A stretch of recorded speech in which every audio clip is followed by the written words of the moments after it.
Signal na. Hey. God's morning mga kapatid. Today is Thursday. At yun po ay September 4, 2025. At bago po tayo simula sa ating daily devotion, nais ko po munang batiin ang aking kapatid na si Caroline Mercado ng kanyang happy birthday. Ganon din po si Melanie Masakayan at si Marlene Castillo. At isang mapagpalang umaga po at happy birthday sa aking sa aking kapatid na ito, si Caroline, at sa pinsan na aking wife na si Melanie Masakayan at si Marlene Castillo. Isang maligayang kaarawan po. At sa araw na ito, tayo po ay muli dadako sa ating daily devotion. At ngayong araw po ng Thursday, at September 4, 2025, ay pag-usapan po natin itong Ezekiel 37 verse 5. At sa ating pag-uusap nito ay pamagatan po natin itong the breath of life, God's promise to the dry bones. At sa ating pagsimula, tayo po ay muli sasamahan ng aking partner para basahin ang talata at tayo po ay pasimulan sa ating pananalangin. God's morning mga kapatid. Tayo po ay babasa sa Ezekiel 37 verse 5. Ito ang pinapasabi niya, binibigyan ko kayo ng hininga at kayo'y mabubuhay. Tayo po ay manalangin. Panginoon naming Ama, maraming salamat po, Lord. Glorify ka po namin, tinataas ka po namin sa pinakamataas na karangalan, Panginoon. Tunay ngang napakabuti mo sa buhay ng bawat isa. Maraming salamat po, Panginoon, sa kalakasan ng katawan at sa aming mga pag-aaralan ng ngayong araw na ito, Panginoon. Samahan mo po kami. Bigyan niyo po kami ng karunungan, Panginoon, upang maintindihan po namin na maayos, mabuti, ma-meditate po namin ang iyong mga salita, Panginoon. Maraming salamat po sa karunungan na ipagkakaloob mo sa bawat isa sa amin. At ito po ay aming magagamit, magiging sandata sa gawa ng kaaway, Panginoon. Maraming salamat po. Ang lahat po ng ito ay aming ipinapanalangin sa pangalan ng iyong anak na si Jesus. Amen.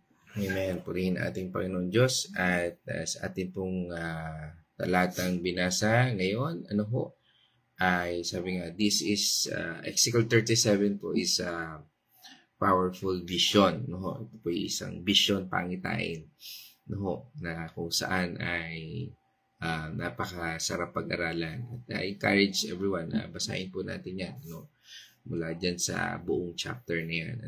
Imaginein po natin si Ezekiel ay being led by God sa isang valley na puno ng mga buto o dry bones. These bones represent the nation of Israel. Ito yung papakita po ito ng buong bayan ng Israel. In exile. Talagang sabi nga, they are feeling hopeless and spiritually dead. Parang dito po ay kung ating sasalaminin ay ating titingnan yung sitwasyon nila po doon. Talagang feeling nila wala ng pag-asa. Ito yung parang talagang hiwalay sila sa ating Panginoon Diyos. Yan yung pakiramdam na wala kang Diyos. At doon sa yugtong ito ay sabi nga ay yun ang nararanasan ng mga taga-Israelita by the time. Isinulat po ito ni Ezekiel noong panahon po ng pagkakabihag ng Israel sa Babylonia. Ito po ay nasa 597 to 539 BC. Ang Jerusalem, ang kabisera ng Israel, ay winasak by the time. At ang mga Israelita ay dinalang bihag sa isang dayuhang lupain. No? Ito po ay isang panahon ng matinding pagdurusa at pagkawalang pag-asa para sa mga taga-Israelita ng panahong iyon. No? Upang maunawaan po natin itong verse 5, no, ay sabi nga doon sa sa buong konteksto na bibod na sinabi natin, dito sa verse 5, ito po yung susi na ibinigay ng Diyos. No? At sabi nga ng ating Panginoon Diyos, "Thus says the Lord God to these bones, behold, I will make breath, no, enter you so that you may come to life." No? Sa ating binasang yun, no? Bibigyan kita ng hininga, bibigyan ko itong hininga, itong mga dry bones na ito. No? Doon sa sinabi ng Panginoon that thus says the Lord God to these bones. Ano ho? Pinapakita po dito na ang Diyos mismo ang nagsasalita. No? Siya mismo kausap ni Ezekiel. No? This phrase is super important dahil ito po ay nag-establish ng divine authority. No? Pinagpapakita rito na may authority. No? There's a divine authority na pinakikita sa atin minsan ng Panginoon. No? At pag nangungusap sa atin ng Panginoon, we need to be very sensitive if it's talagang sinasabi ng Panginoon, no? Na minsan kung paano sa atin nangungusap ang Panginoon, kung paano sa atin nagsasalita. Kaya minsan we miss, no? Kasi minsan in-ignore natin, ano ba ito? Parang hindi naman totoo. Di ba? Pagka sa buhay natin, pagka tayo ay binigyan ng divine authority ng Panginoon, paniwalaan mo ito. Pero parang hindi naman totoo. Kasi minsan, di ba, nakatingin ka sa sitwasyon, no? Parang nahihirapan kang hawakan ang katotohanan. Pero this is how God's, no, speak katulad nito. It's a direct message from God na hindi ito basta-basta hula lang. What follows is truth, sabi nga po doon, because it's God speaking. Kasi ang Diyos hindi siya pwede magsinungaling. We can trust it completely. Hindi ito batay sa damdamin o kalagayan ng tao, kundi sa katangian at kapangyarihan ng Diyos. Meaning to say, pag meron tayong isang sitwasyon at dumating yung salita ng Panginoon Diyos, paglinaya natin yun. Tingnan natin, ano nga ba sinasabi ng Panginoon Diyos? Ano nga ba ang inuutos sa atin ng Panginoon? Paano ba natin gagamitin ito? Imagine, God is addressing the dry, lifeless bones directly. Ang Diyos ay hindi nagsasalita sa pangkalahatan. Sabi nga, ito ay nakatuon siya sa isang eksaktong problema. Mapapansin po natin, ang pagkamatay at kawalan ng pag-asa ng sitwasyon. Yan po yung tema ng ating pinag-aaralan ngayon. Dito, ipinapakita po nito na ang kakaibahan sa pagitan ng pagkamatay ng mga buto at ng kapangyarihan ng salita ng Diyos. Ang Diyos ay nagsasalita ng buhay sa isang sitwasyon na tila imposible. Meron ba tayong mga parang tila imposible na paano natin pangahawakan? Sabi nga ng Panginoon, "Behold, I will make breath enter you." Ang breath na tinutukoy po dito ay napakahalaga po sa buhay natin. Sa kontekstong ito, sa Hebrew word, ang ginamit pong breath ay ruach. No? Also means spirit or wind o hangin. Pag sinabi pong breath, no? Papadala ko dyan ng Holy Spirit. Diba? Sabi sa atin ng Panginoon, parang sounds familiar. Ano po? Na, no? Ang sabi ng Panginoon Jesucristo, hindi niya tayo hayaan mag-isa dahil kasama natin ang banal na Espiritu. From born-again perspective, this breath symbolizes the Holy Spirit. It's God's Spirit that gives life. Yun yung Espiritu ng Diyos na nagbibigay buhay. Kaya nga sa buhay ng isang Kristiyano, ang buhay na ito ay nagbibigay buhay. Yung salita ng bawat Kristiyano ay may buhay, hindi pagkamatay, hindi pagkawasak, hindi pagkasira, hindi pagnanakaw. Kaya nga sabi niya doon, so that you may come to life. Ito po yung pangako. This is a promise. Hindi lang physical na buhay, kundi spiritual life.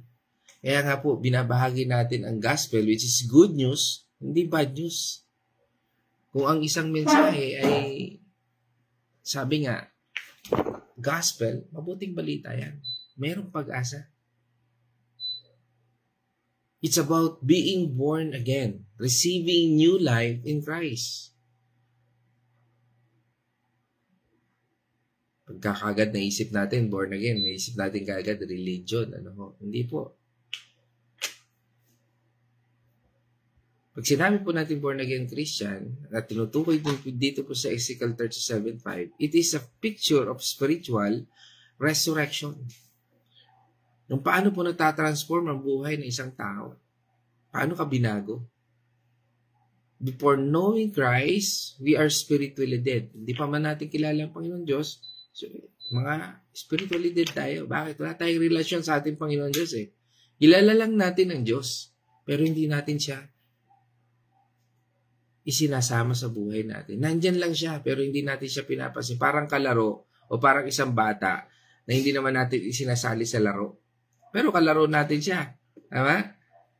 Pero hindi siya kasali. Parang hindi siya kabate. Parang ganon.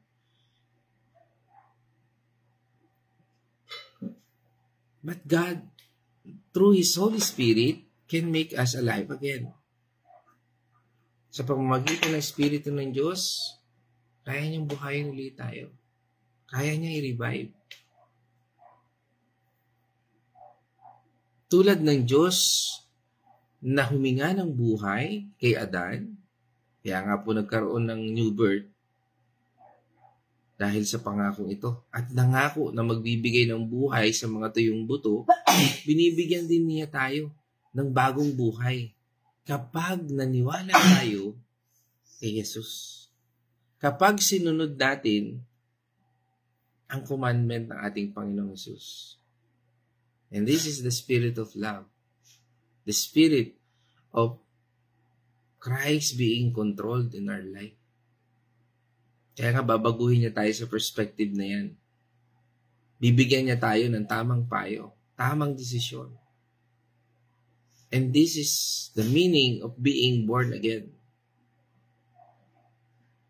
Experience that Jesus talked about sa muling pagkabuhay natin. Mula po doon sa John 3 verse 3. Basahin po natin yun. No? Sumagot si Jesus, pakatandaan mo malibang ipanganak ka muli. Panganak na muli ang isang tao, hindi niya makikita ang paghahari ng Diyos. Basahin natin sa Amplified Version.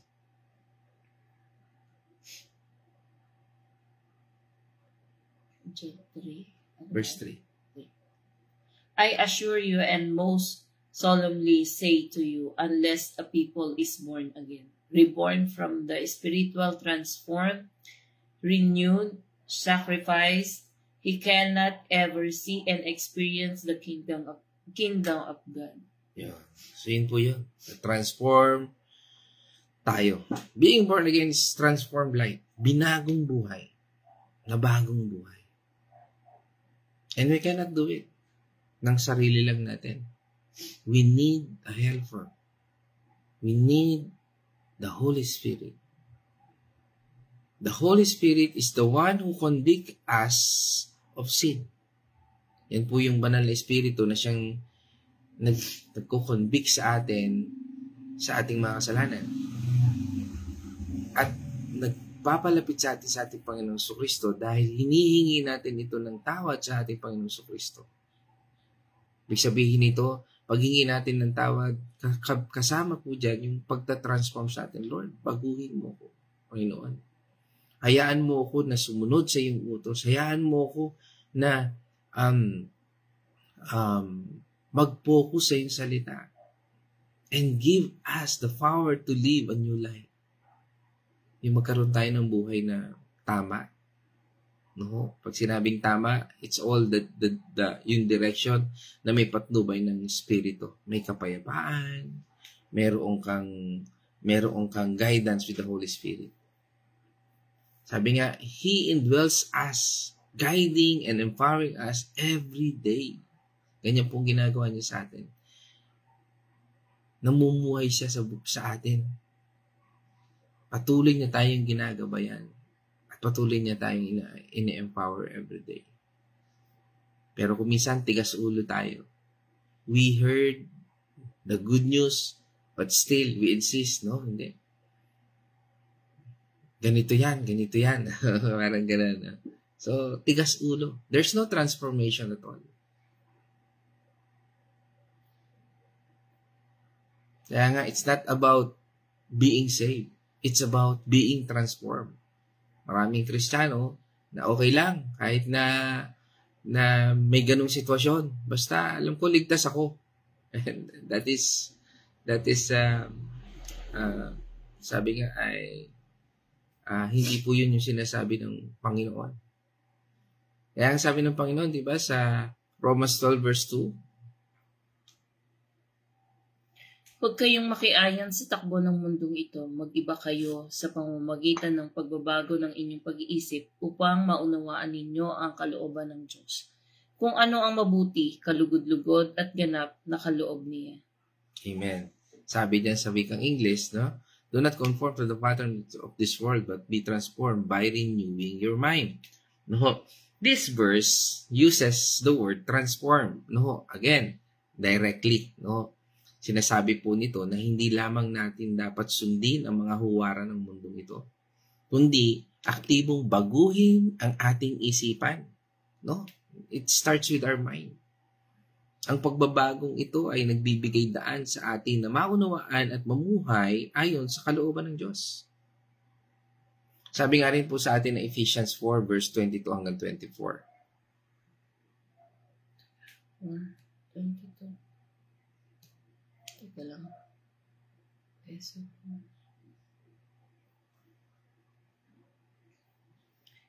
Iwanan na ninyo ang dating pamumuhay, hubarin na ninyo ang inyong dating pagkatao na napapahamak dahil sa masamang pagnanasa. 23.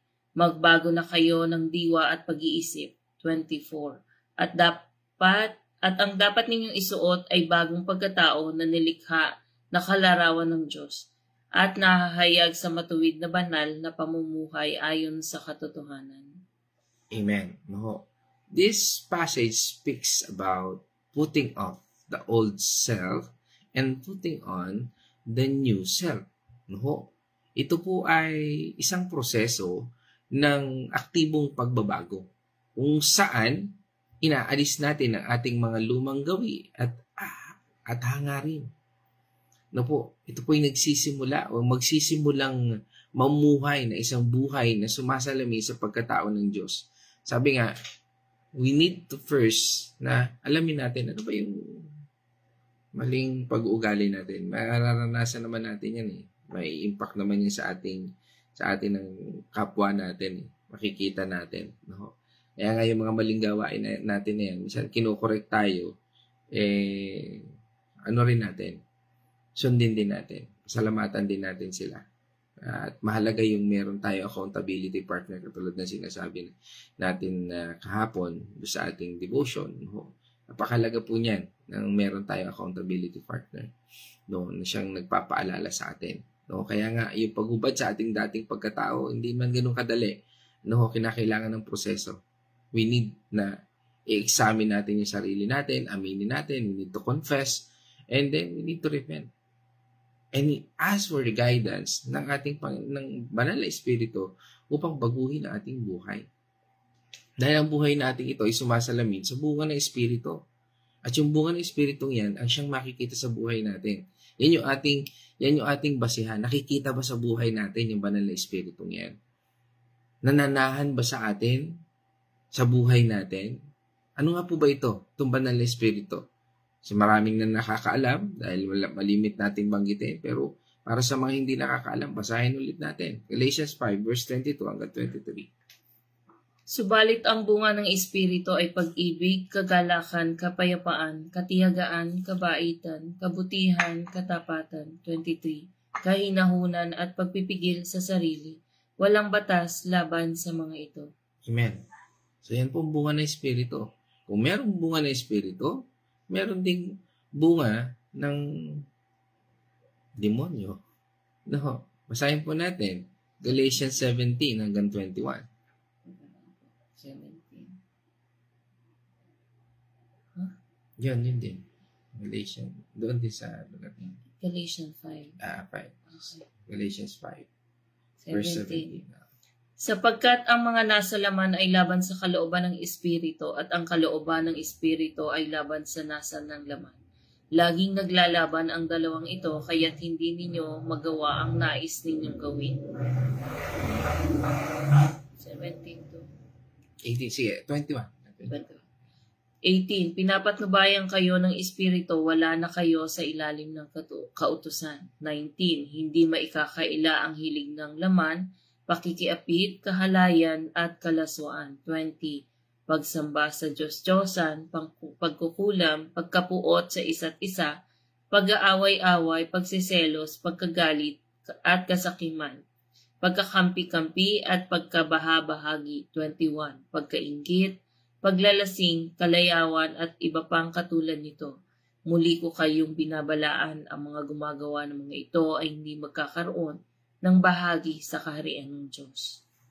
Malinaw po sinasabi ng talata.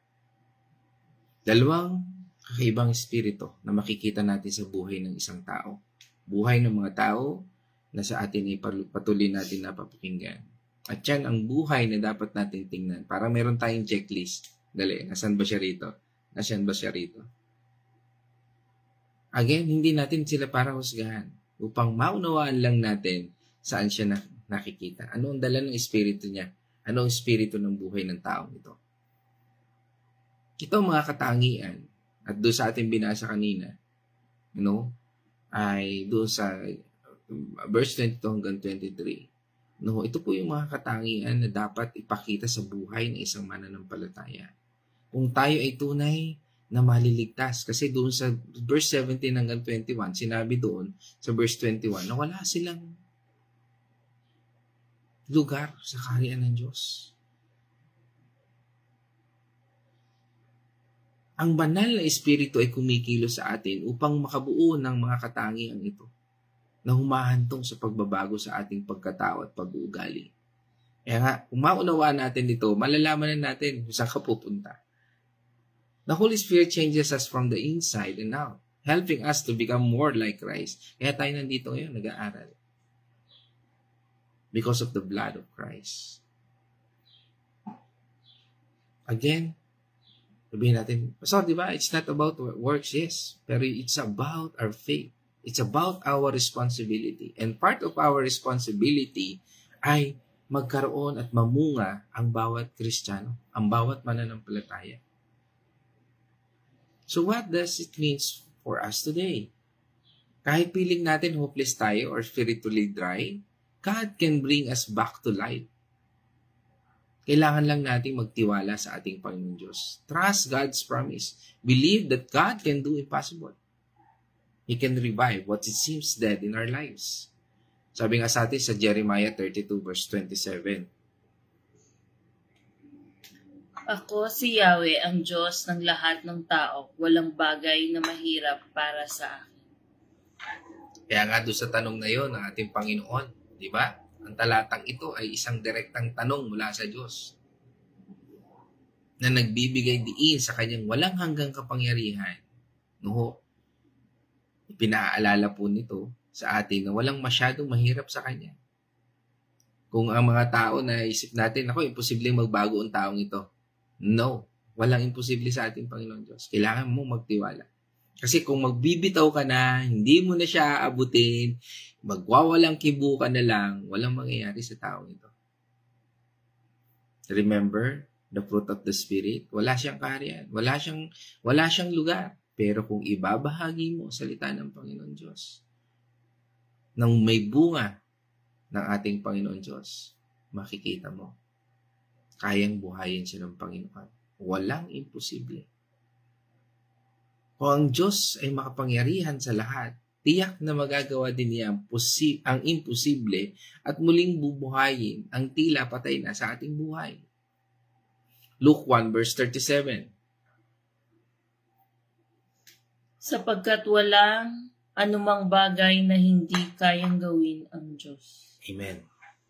Pinapakita po ng talatang ito ang pagiging sasabihin natin trusted, umaasahan ng pangako sa lahat ng pangako ng ating Panginoon Diyos. Kung may ipinangako ang Diyos, tiwala tayo, natutuparin niya ito.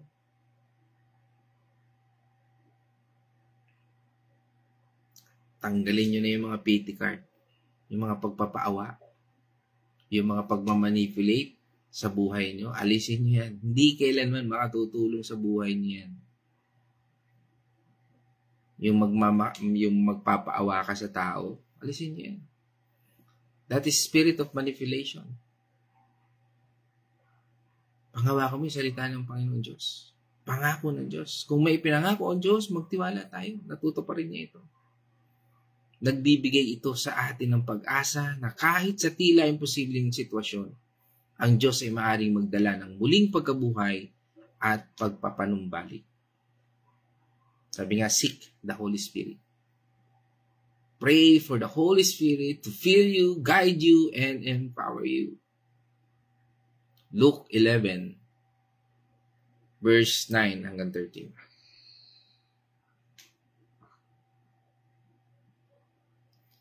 Kaya't sinasabi ko sa inyo, humingi kayo at kayo'y bibigyan, humanap kayo at kayo'y makakatagpo, humatok kayo at kayo'y pagbubuksan. 10. Sapagkat ang bawat humihingi ay tumatanggap, ang bawat humahanap ay nakakatagpo, at ang bawat kumakatok ay pagbubuksan. 11. Kayong mga ama, binibigyan ba ninyo ng ahas ang inyong anak kung ito'y humihingi ng isda?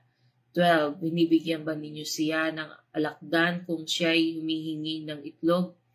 13. Kung kayong masasama ay marunong magbigay ng mabubuting bagay sa inyong mga anak, gayon pa kaya ang inyong ama na nasa langit, ibinibigay niya ang Espiritu Santo sa mga humihingi sa Kanya. Amen. Yan po yan. Ang talatang ito ay tuwirang naghihikayat sa atin na humingi ng banal na Espiritu. Tinitiyak sa atin ng ating Panginoong Hesus na ang Diyos bilang isang mapagmahal na Ama at higit pa sa handang ibigay sa atin ang banal na Espiritu kung hihilingin natin sa Kanya. Mga kapatid, binibigyan din po dito ang kahalagahan ng paghahanap ng paghingi ng banal na Espiritu. Let the Holy Spirit guide us. Lagi natin yung hanapin. Kaya nga, balikan ulit natin ang Galatians. Doon naman sa verse 16 hanggang 18. Galatians 5 verse 16 hanggang 18.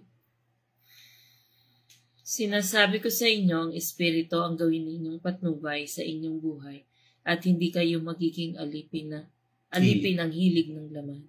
17.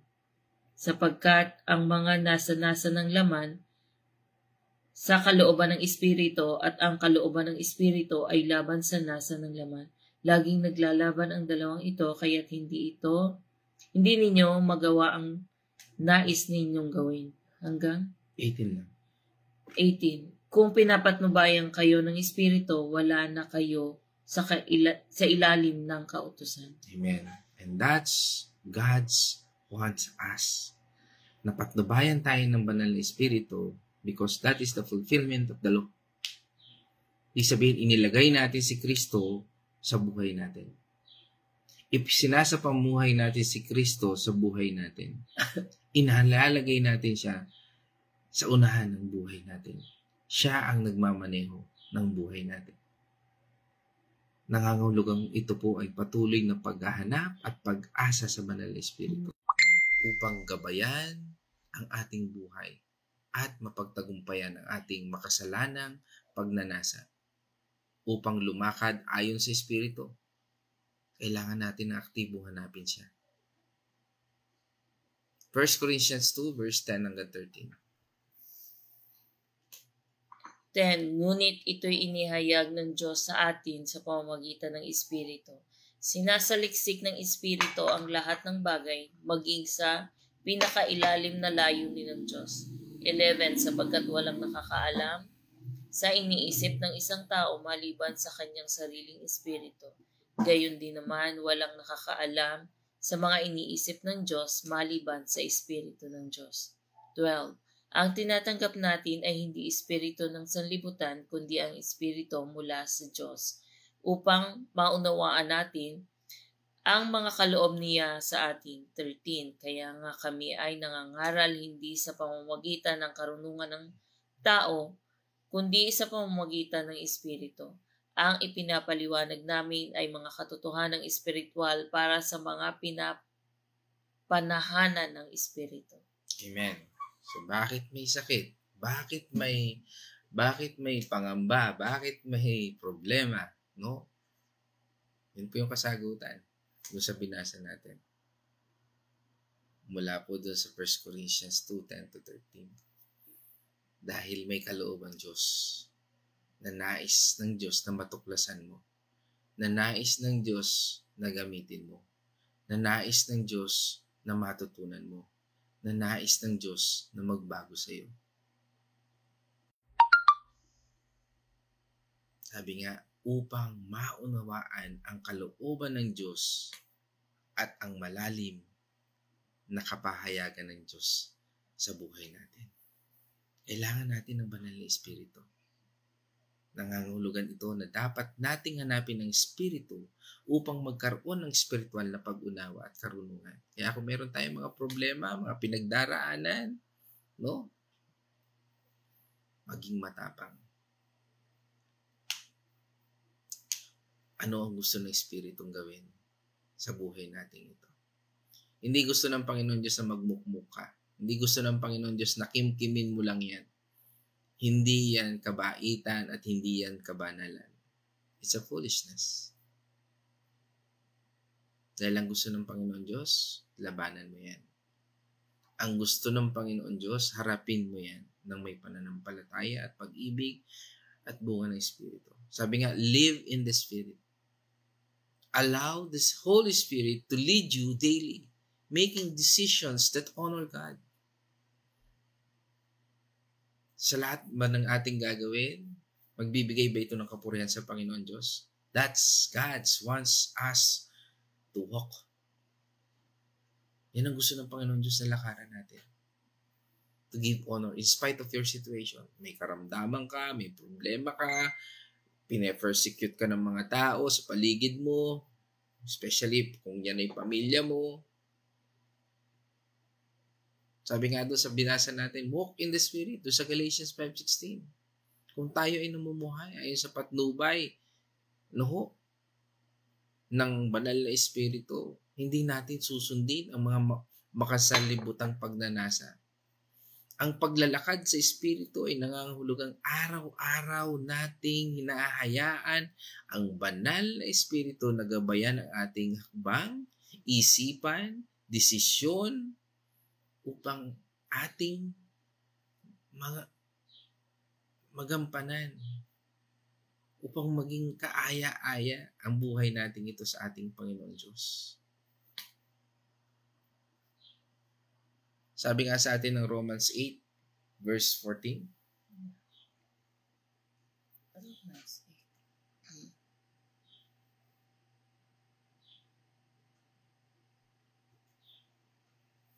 Ang lahat ng pinapatnubayan ng Espiritu ng Diyos ay mga anak ng Diyos. Amen. Kung ikaw ay pinapatnubayan ng banal na Espiritu, yan yung sign na anak ka ng Diyos. Kahapon sa fellowship namin ni Ate Marta, minsan naitanong niya ito Pastor, pagka po ba yung may mga ganito, ano po ba ibig sabihin nito? Ibig sabihin, nangungusap sa iyo ang Panginoon. Ibig sabihin, anak ka ng Diyos. Bakit? Kasi nangungusap sa iyo. Pag nakikita mo yung bunga ng awa, pag-ibig, pag-asa, pero pag ang nakikita mo ay galit, puot, sakit, no? Or pagiging rebelde, pagiging chismosa, ay hindi yan sa Diyos. Malinaw na sinasabi ng talatang ito na ang pinapatnubayan ng Espiritu ng Diyos ang mga tunay na anak ng Diyos. Ibig sabihin, ang pagiging anak ng Diyos ay hindi lamang sa pangalan, kundi sa pamamagitan ng aktibong pagpapahintulot sa kanyang espiritu na akayin tayo sa bawat desisyon at aspeto ng ating buhay. Ito ay nagpapakita ng ating pagtitiwala at pagsunod sa Kanya. John 16, verse 13. Ngunit pagdating ng Espiritu ng katotohanan, papatnubayan niya kayo sa lahat ng katotohanan galing sa Diyos, sapagkat ang sasabihin niya ay hindi mula sa kanyang sarili, kundi sa kanyang narinig, at ipapahayag niya sa iyo ang mga pangyayari sa hinaharap. Amen.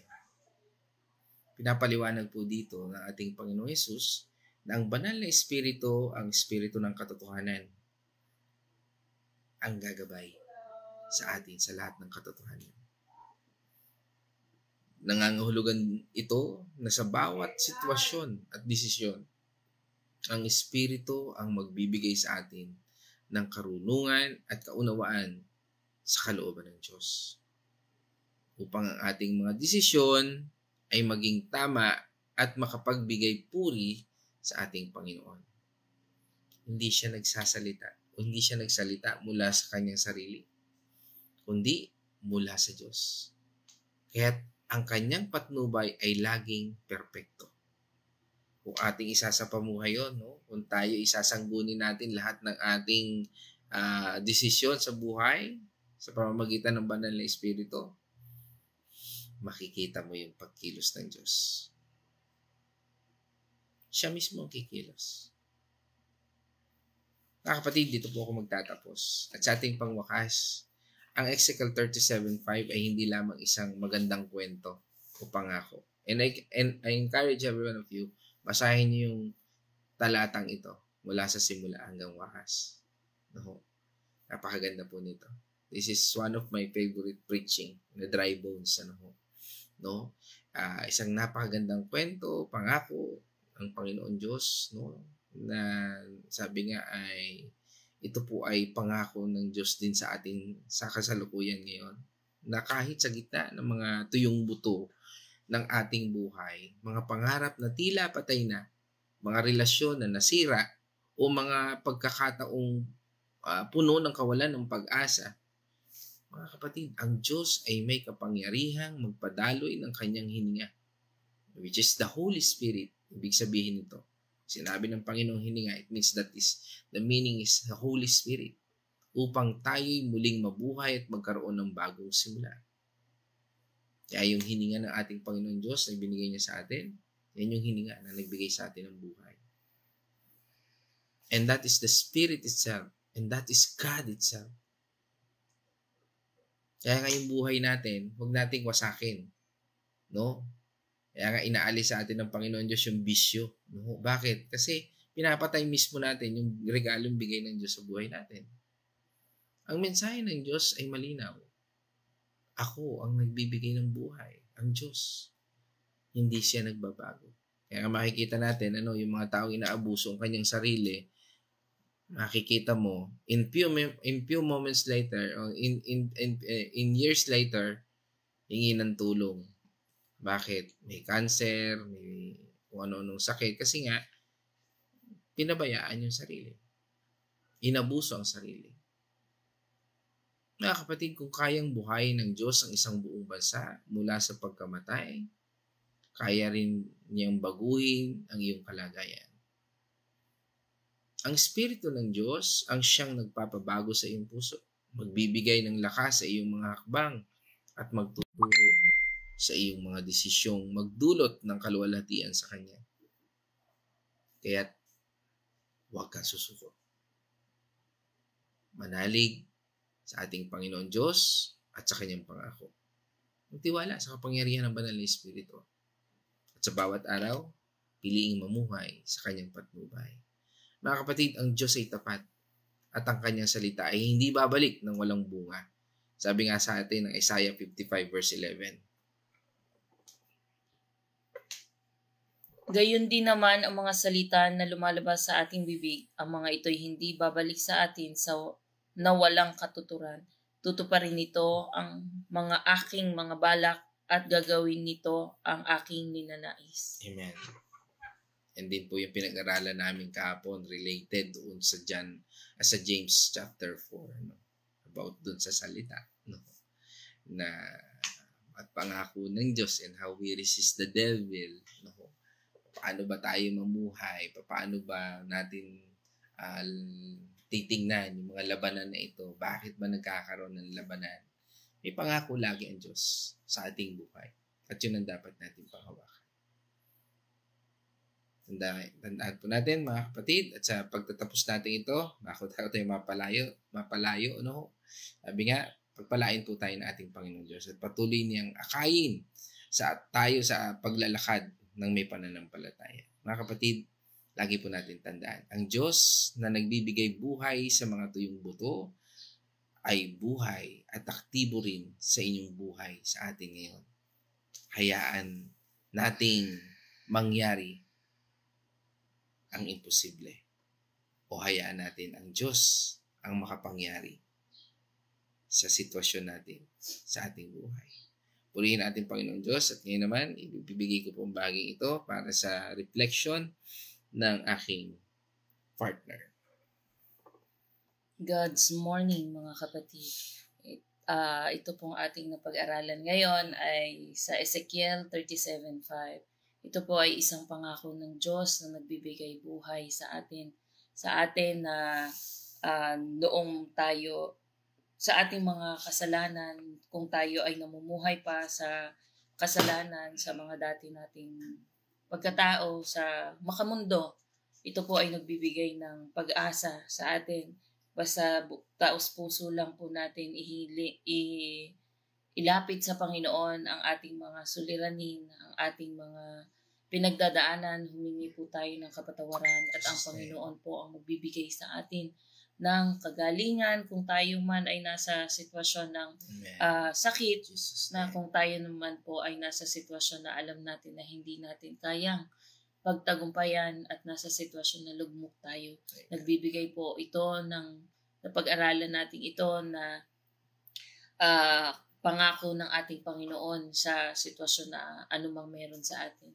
Ang Panginoon lang po ang solusyon sa ating mga pinagdadaanan. At kung tayo po ay lalapit sa ating Panginoon, pagsisisihan ng buong puso ang kasalanan, sasaliksikin natin, kikilalanin natin ang Panginoon, tayo po ay ipapanganak na muli sa pamamagitan ng Espiritu. Mula po sa Espiritu na patay na ating minana noon ay muling mabubuhay. Ang Espiritu po ang mag-guide sa atin. Siya na po ang magmamaneho ng buhay natin. Balik kung tayo po ay magsasaliksik sa ating Panginoon, ang Panginoon po ang mag-guide sa buhay natin. Siya ang ating siya ang nagmamaneho ng sasakyang ating sinasakyan. Kaya ipagkatiwala po natin sa Panginoon ng buong puso ang ating buhay at siya po ang magbabago ng ating dating pagkatao sa pamamagitan ng banal na Espiritu.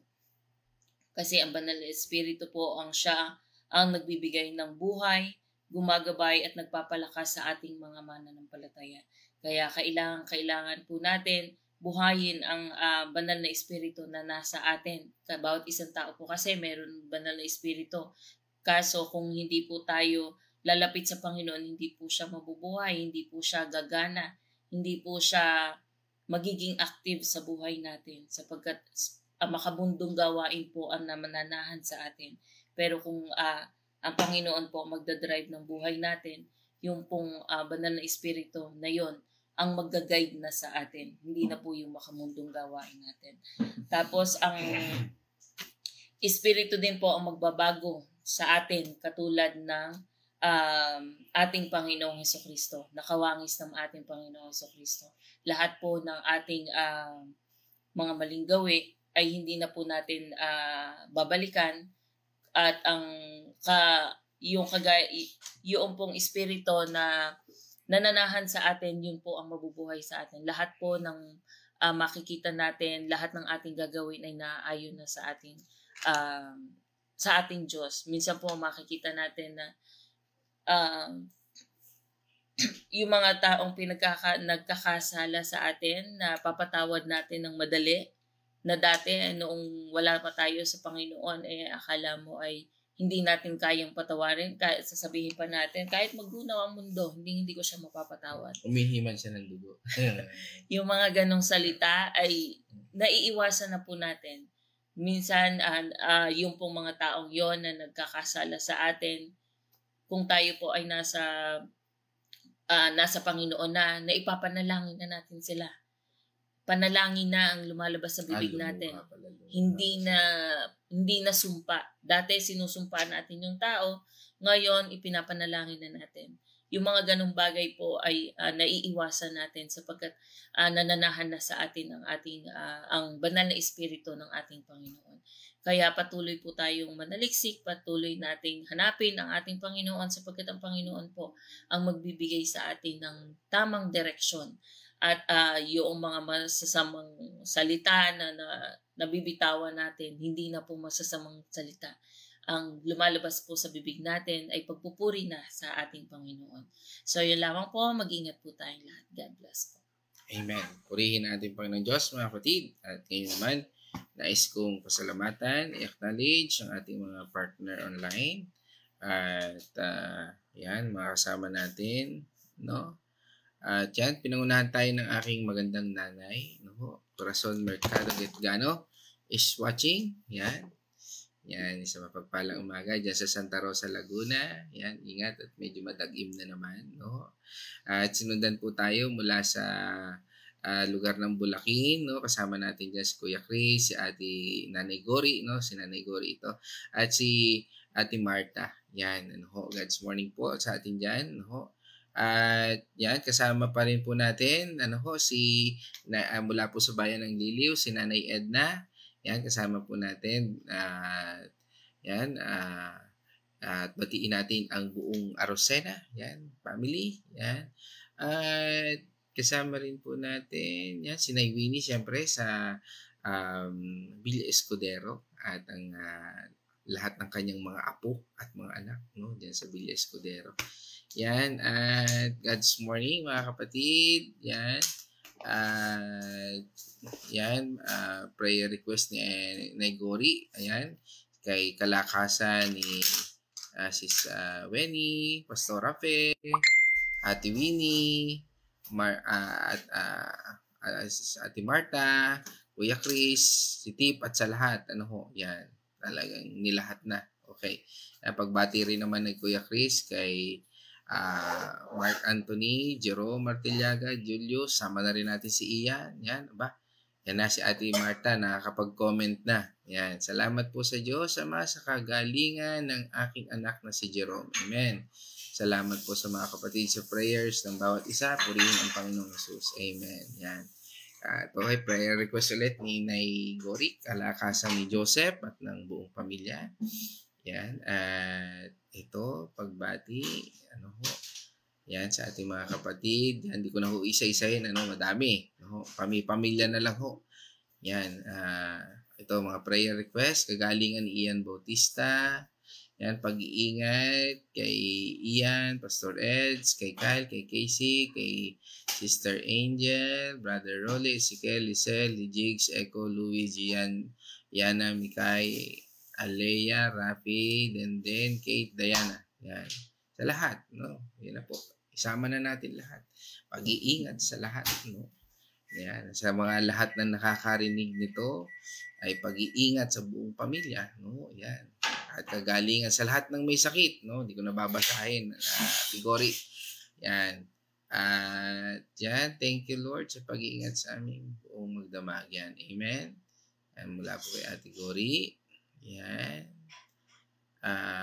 Pag-iingat kay Sis Corazon at Caroline sa lahat. Salamat po at Nay Gori.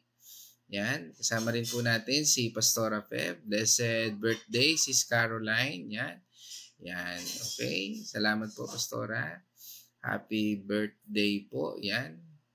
Okay. Okay. Thank you, Lord, for God na binahagi. Okay. Sa kagalangalan po. Kategory. Yan. Okay. happy birthday. Yan. Daming bumabate. Ano? Thank you, Lord, for the word niya. Okay. Nabasa ko nito. Ano pa? Ang papuri at parangal ay tanging sa iyo lamang, Panginoong Jesus. Amen. Okay. So, kasama rin po natin, siyempre, ang aking Tita Ami na nag-birthday noong isang araw. Happy birthday, Tita. At birthday din, yan, si Tita Ami Mercado dyan sa Tondo, Manila. That's morning po. At syempre, kasama rin po natin ang aking pinsan mula po dyan sa Cotabato, si Ate Judith Brigule Chua. Yan. Yan, okay. Sabi nga, isama mo rin kami sa prayers mo lalo na ngayon. Thank you. Opo, Tita. As always, kumusta rin po kay Tito. Okay, so purihin natin Panginoon Diyos at tayo po ay manalangin. At purihin natin Panginoon Diyos. Siguro wala na akong kaligtaan. Kung meron man, ay yan. At ngayon po tayo po ay manalangin. Let's all pray. O maraming Diyos na makapangyarihan sa araw at oras na ito. Kami po ay nagpupuri, nagpapasalamat sa iyong pangalan. O maraming Diyos na we acknowledge din, Lord, na yung banal na Espiritu ang siyang tunay na patuloy na gumagabay, nagtuturo at nagpapaalala sa amin ng lahat ng bagay nito. Na sa iyong patnubay at patuloy na gabay sa aming buhay nito ay patuloy kang nangungusap, Panginoon, katulad sa aming pinag-aralan ito mula po sa Isaiah 37 verse 5, Lord, ay Lord, kami po ay nagpupuri, Lord, na ang lahat, Panginoon, ay may pag-asa, Panginoon, na bagamat, Panginoon, tila sa aming paningin, sa aming pangunawa, ay imposible, Panginoon, ikaw yung Diyos na nagbigay ng mensaheng ito, na maliban ang mga tao ay manumbalik sa iyo, Lord, ikaw po, Panginoon, ay patuloy na nandito. Lord, sa iyong katugunan ito, Panginoon, pinibigyan mo kami ng isang direksyon na kung saan kinakailangan po namin manumbalik sa iyo. Ikaw ay purihin, pasalamatan, at involved sa lahat ng nangyayari sa aming buhay. At patuloy na magtiwala.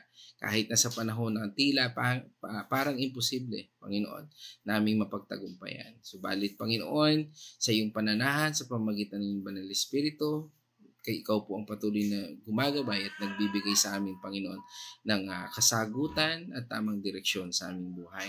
Muli sa lahat ng ito, sa mga kapatid naming may karamdaman, ang kagalingan, Panginoon, ay pinaniniwalaan namin na ikaw ang siyang gumaganap at siyang gagawa. Patuloy din namin pinasasalamatan ang iyong patuloy na proteksyon sa bawat isa sa amin na narito ngayon, na nakikinig, at sa mga kapatid pa namin na makikinig pa lamang. At sa bawat mararating na salitang ito, ang iyong patnubay, ang iyong presensya, ang iyong gabay, ang iyong grasya, ang iyong awa, ang iyong pabor ay nasa aming lahat. Kaya kami patuloy na nagtitiwala at pagtibayin mo ito sa paniniwala ng bawat isa na may pananampalataya sa iyo. Na ikaw ang Diyos na siyang kasama namin, na hindi kailanman niyo kami iiwan at pababayaan. Kaya Panginoon, patuloy na idinadalangin din namin ang anumang sitwasyon ng aming mga kapatid. O Lord, patuloy niyo pong gabayan at ingatan ng bawat isa. Pagkalooban kami ng kalakasan na nagbumula lamang sa iyo. At hayaan mo, Panginoon, na maranasan namin at magtiwala kami, Panginoon, sa presensya na dala ng iyong banal na Espiritu. Turuan mo ang aming puso na patuloy na mag-submit, Lord, sa iyo, Panginoon. Huwag mo kaming hayaan, Panginoon, na tumigas ang ulo, patuloy na magrebelde, Panginoon. Patuloy na mangibabaw ang kasakiman, ang puot sa puso, maling patnubay ng Espiritu, Lord. Hayaan mo, Panginoon, na ang iyong banal na Espiritu, ang bunga ng iyong banal na Espiritu, ang makita, maisapamuhay at maranasan ng bawat isa sa amin. Again, O God, sa lahat ng ito, ikaw po ang aming pinupuri at pinasasalamatan, at ito po ay aming dalangin sa pangalan ng aming Panginoon at tagapagligtas na si Jesucristo. Amen and amen. Mga kapatid, bumabol ang Kuya George Pios. Isang mapagpalang umaga, Kuya George, mula dyan sa Bacolod City. God's morning, Kuya George. Okay, mga kapatid, let us shout. The shout of victory. Christ has died. Christ has risen. Christ will come again. And together we are for Christ. Again, God's morning, everyone.